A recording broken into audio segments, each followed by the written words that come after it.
নমস্কার সবাইকে, সবাই কেমন আছো? মা কালী দয় খুব ভালো আছো, আমিও খুব ভালো আছি। এখন থেকে এই ব্লগটা স্টার্ট করলাম।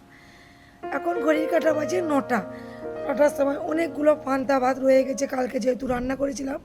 রাত্রে রান্না করলে না পান্তা থেকে যায়, সেই পান্তাগুলো আলুর চপ এনে আলু দিয়ে খাওয়া হচ্ছে। খেয়ে দিয়ে যেই কাজটা, মেন কাজ, কালকে তো আলমারিটা অনেক চেষ্টা করলাম দেখলে, কিন্তু আলমারি আর বেরোয়নি। যেহেতু তোমার দাদাভাই ছিল না, অনেকটাই যতই আমরা হম্বিতম্বি করি, বাড়ির গার্জেন না থাকলে সেই কাজটা এগোয় না।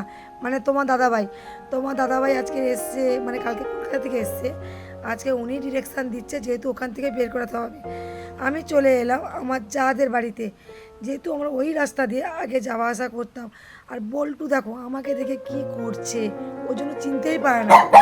কি হয়েছে, কি হয়েছে, কি কি খাবার দিয়ে যাবো? ওই তা এসে তাকে জোর করে ধরে রেখেছে। হ্যাঁ, ওরা কিন্তু একদিক দিয়ে খুবই ভালো।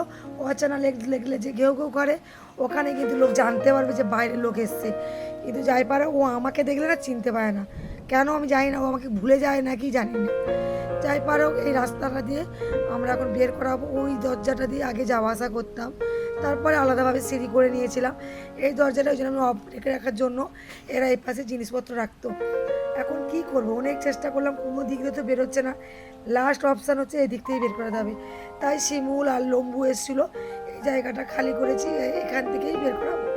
আলমারিটার অবস্থা নেই, আর জামা কাপড়গুলো ইঁদুর কাটা থেকে বাঁচানোর জন্যে আমাকে আলমারিটা সারাতেই হবে।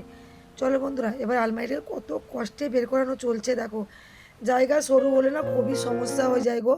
আমার মতন কাদের কাদের এরকম কেস হয়েছে অবশ্যই কমেন্ট বক্সে জানাবে। চলো, আলমারিটা কিন্তু নিয়েই চলে যাচ্ছে, অনেক দিনের আলমারি। আর যেহেতু ওইখানে ওয়ার্ডরোব করবে বলে না আলমারি কিনছি না, এটাকে সারিয়ে নেবো। হ্যাঁ, তোমার দাদাভাই এসে বললো যে ওটা সারাতে 3,500 টাকা পড়বে, কিন্তু ওরা রং ফং সব কিছু করে দেবে।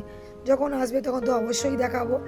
এই যে আমার শাশুড়ি মার ঘরের সামনেই রাখলাম, শ্বশুর মশাই আর শাশুড়ি মা, এই যে তাদের ঘরের সামনেই আলমারিটা রাখলাম।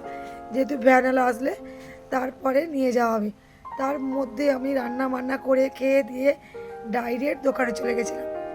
দোকানে এসে দেখি দোকানে সব শীতের মাল ঢুকে যাচ্ছে। তার চুল পড়ে যাচ্ছে নেয়ার তেল, ঠোঁট ফেটে যাচ্ছে বোরোলিং, গরমে বোরোলিং, ঠান্ডায় বোরোলিং। চলে আসবে আমাদের দোকানে মন্ডল বাজারসে। এই বিল্টু কেমন? নিভিয়া, ঠান্ডার নিভিয়া। ওই গরম লাগে না? হ্যাঁ, ঠান্ডা গরম কাস্টমারকে কিরকম করে বুঝাবি? এইটা নিভিয়াটা তোমার হচ্ছে ঠান্ডা গরম শীত বস্তা সবসময় ইউজ করতে পারে, মুখটা সফট থাকে। আর মেকআপের সময় মাখা যায় না? হ্যাঁ, ময়শ্চারাইজার হিসেবে ব্যবহার করা হ্যাঁ, ও যায়। একদমই ঠিকই বলেছে। এ থেকে কিন্তু জগাত্রী পুজো আরম্ভ। আমাদের এখানে ঘট উঠছে আজকে থেকে। চলো বন্ধুরা, রাস্তা গোটা আলোয় আলো।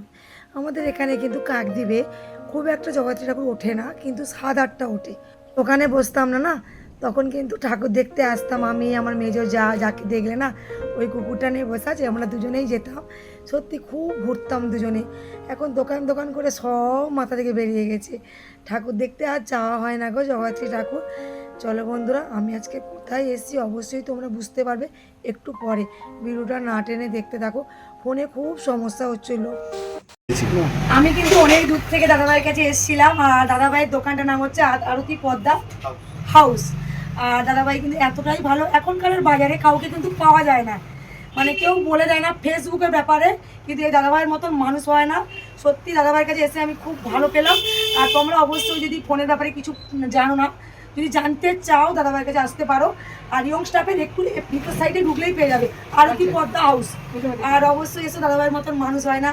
আর আমি এসে খুবই ভালো পেয়েছি বলে তোমাদেরকে জাস্ট জানাচ্ছি, তোমরা প্লিজ এসো। দাদাভাই কিছু বলো। সবার জন্য ভালোবাসা অভিযান, আমি যতটুকু পারবো আপনাদের পাশে থাকার চেষ্টা করবো, সাথে থাকার চেষ্টা করবো। সত্যি দাদাভাই খুব ভালো, এখনকার মানে পাওয়া যায় না।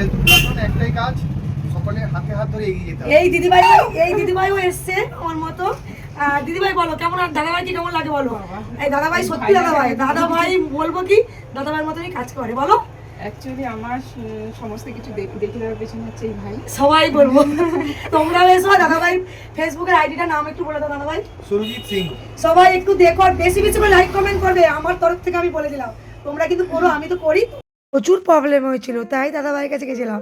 আর আমি যা করি তোমাদেরকে সব কিছুটা দেখাই বলে এটাও ভাবলাম দেখাই, তোমাদের যদি কাজে লেগে থাকে অবশ্যই আমাকে কমেন্ট বক্সে জানাতে পারো। আর এই কাকুটার দোকানে চপ কিনতে চলে এসেছি। আমার যখন বিয়ের আগে বাড়ি ছিল না, এই নিউজ ট্যাবের এপাশ থেকে আমরা যেতাম, কলেজের পিছনেই বাড়ি ছিল। এই কাকুটার দোকান দিয়ে প্রত্যেক সময় চপ পেঁয়াজি নিয়ে যেতাম। এটা অনেক পুরনো দোকান, 30-35 বছরের তো হবেই। আর কাকুটার দোকানে এসেছি, ঘুগনি মুড়ি দেখে আর লোভ সামলাতে পারলাম না।